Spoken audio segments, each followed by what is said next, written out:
এটা আমি এলাকায় মুখ দেখাইতে পারি না। এলাকার মানুষ, ধন্যবাদ মাননীয় সদস্য। আমাকে এখন বেঁধে রাখবে মাননীয় স্পিকার।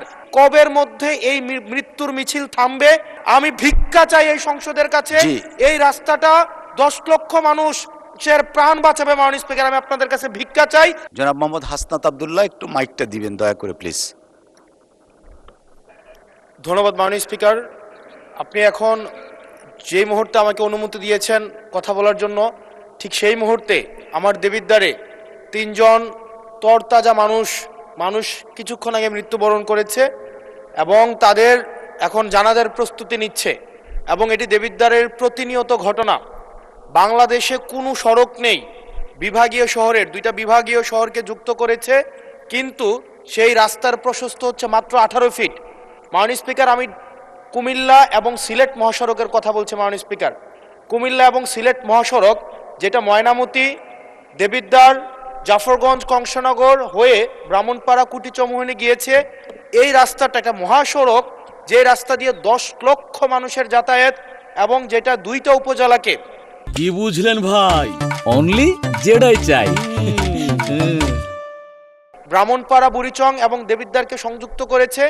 যেখান থেকে চিটাগং থেকে যদি আপনি সিলেটে যেতে হয় অথবা সিলেট থেকে যদি চিটাগংয়ে আসতে হয়, একমাত্র রাস্তা যেটা মাত্র মাননীয় স্পিকার 18 ফিট।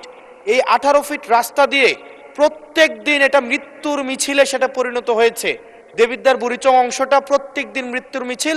কেবল এই মাসটাই 23 জন মানুষ মৃত্যুবরণ করেছে এই সড়কে দুর্ঘটনায় মাননীয় স্পিকার। মাননীয় স্পিকার, আমরা যখন মন্ত্রীদের মহোদয় বা প্রশাসনের সাথে কথা বলি, এটা হচ্ছে এক ধরনের প্রশাসনিক জটিলতায় আজকে দীর্ঘ 10-12 বছর এখানে কোনো ধরনের কাজ হচ্ছে না। আমি আপনার দৃষ্টি আকর্ষণ করছি, আপনার মধ্য দিয়ে মন্ত্রী মহোদয় নিশ্চিত করবেন কি কবের মধ্যে এই মৃত্যুর মিছিল থামবে এবং এই মহাসড়ককে, এটা লাইন অফ ক্রেডিটের আন্ডারে 6 লেনে হওয়ার কথা থাকলেও এটা মাত্র 18 ফিট হয়ে আছে মাননীয় স্পিকার। এটা আমি এলাকায় মুখ দেখাইতে পারি না। এলাকার মানুষ, ধন্যবাদ মাননীয় সদস্য। আমাকে এখন বেঁধে রাখবে মাননীয় স্পিকার। আপনার মাধ্যমে মন্ত্রী মহোদয়কে যদি আপনি একটা রুলিং দিতেন এই বিষয়ে যেন উনি যথাযথভাবে ব্যবস্থা নেয়। আমি ভিক্ষা চাই এই সংসদের কাছে। এই রাস্তাটা 10 লক্ষ মানুষের প্রাণ বাঁচাবে মাননীয় স্পিকার। আমি আপনাদের কাছে ভিক্ষা চাই এই রাস্তাটাকে প্রশস্তকরণের জন্য দ্রুত এটার আপনারা ব্যবস্থা নেবেন মাননীয় স্পিকার। ধন্যবাদ মাননীয় সদস্য। আপনি 71 বিধিতে একটা নোটিশ প্রদান করুন, সেটা সবচেয়ে অ্যাপ্রোপ্রিয়েট ওয়ে। তখন মাননীয় মন্ত্রী জবাব দিবেন। আপনি সংশ্লিষ্ট মন্ত্রী যখন জবাবটা দিবেন, it will work upon the procedure. আমার মনে হয় আপনি 71 বিধিতে একটা নোটিশ দেন আমাদেরকে প্লিজ। Thank you.